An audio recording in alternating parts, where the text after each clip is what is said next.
Hi, Pokey Pencil preschoolers. It's time for book 2 of our Money Week. This is a Dr. Seuss book called 1 Cent, 2 Cents, Old Cent, New Cent by Bonnie Worth. Let's see what the Cat in the Hat has to say.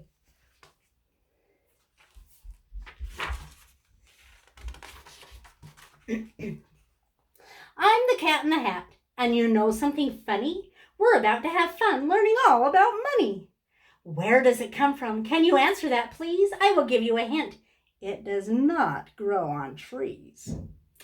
Just 1 penny each it will cost you to see the Museum of Money. Step up and pay me. People bartered to buy things in ancient times. That means it was really long ago. Ancient.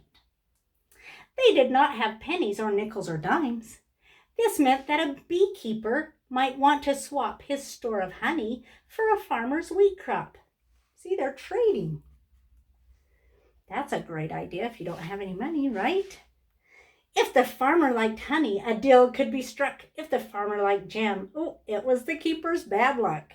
People would fight over deals that they made. Was this a good swap? Did I make a fair trade? They wanted to be fair. Sometimes they weren't. Perhaps that is why money was invented. It was easier to use and decay was prevented. It was easy to carry and count, and what's more, it was easy to save and was easy to store. What's an old form of money? I'm so glad you asked me. I'll give you a hint. It came from the sea. Seashells were used to barter and trade. A handful of seashells and you had it made. So they used seashells for money long time ago. Wow, that'd be kind of fun, wouldn't it? Feathers and eggs and leather and jade are some other things from which money was made. But eggs could get scrambled and leather got dirty. Money needed to last and be solid and sturdy. So people mined ore, copper, silver, and gold. They melted it down and poured it into a mold. In the shape of a bar, these ingots were made. You see the bar of gold right there? Folks hauled them around and would use them in trade. In the kingdom of Lydia, part of Turkey, you see, the Lydians made ingots in 900 BC. Woo! That's a long time ago. Then someone in Lydia had a brainstorm. That means they were thinking hard, weren't they? Make metal coins, a far handier form. We've dug up these coins all over the place. Each coin has a lion's head stamped on its face. The Lydians were sailors, and you may have read that that's how the use of their coins might have spread. They're digging for more, aren't they? Here is a fact I am happy to tell you. Folks other places began to make coins too. In China, the farthest of far eastern places, some coins shaped like cowries had lines on their faces. Can you see that there? That's pretty cool. Other coins contain holes. See that one? For a string to pass through, so coins could be carried together with you. A string of such coins added up to a cash. You tied up the string on a belt or a sash, so you could just carry it around. In Greece, they stamped coins with various things, like picture of Pegasus, the horse, who had wings. Can you see that? Horse with wings? This coin has an owl on its face, and my guess is it stood for Athena, the wisest goddess. Now, even today, some heads of state put their heads onto coins like Caesar the Great. Here is a fact that we think is so neat. Money is made in a mint. Have you heard of mint? Not the kind that you eat. This is the kind that you eat. You might chew on these mint leaves to make your breath fresh, but money's not made with those leaves. Thing 1 and thing 2 are about to mint dimes. Mints work much the same as in ancient times. How to make a dime one step at a time. This is brought to you by Thing 1 and Thing 2. Heat metals together until they are hot and melted to goop inside of a pot. Pour goop in a cast, also known as a mold. Strike goop with an image before it turns cold.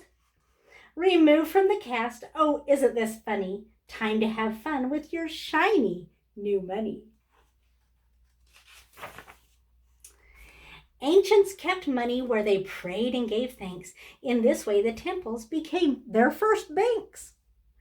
To temple you went to save or to borrow for as long as 2 years or as short as tomorrow.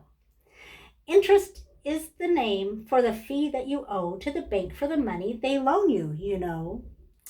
When your money is saved in a savings account, the bank then pays you a smallish amount. This smallish amount that the bank pays you is the interest you've earned, and it's your only due.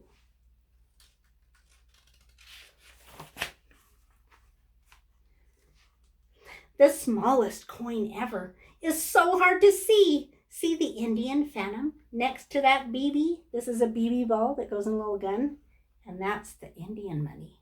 It's little teeny, huh? You would think that they might lose count of their hoard, but dents in some wood make them a neat counting board.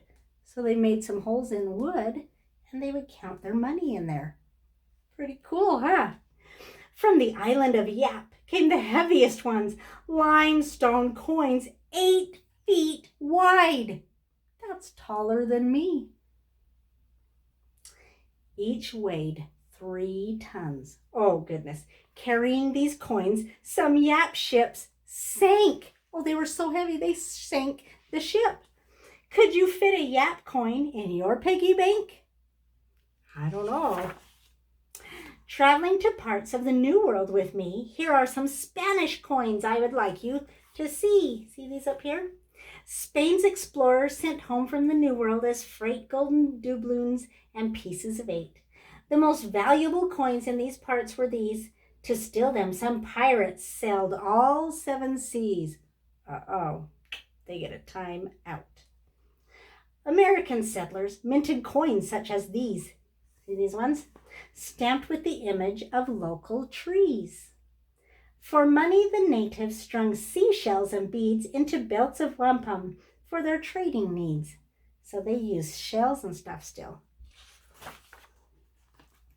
When it became a new nation and free, the United States minted its own currency. I have some with me. As you see, I have many. The kind that I have is the little red penny. See that? It was made in the year 1793. Here's one that's a half cent. That's like a half penny.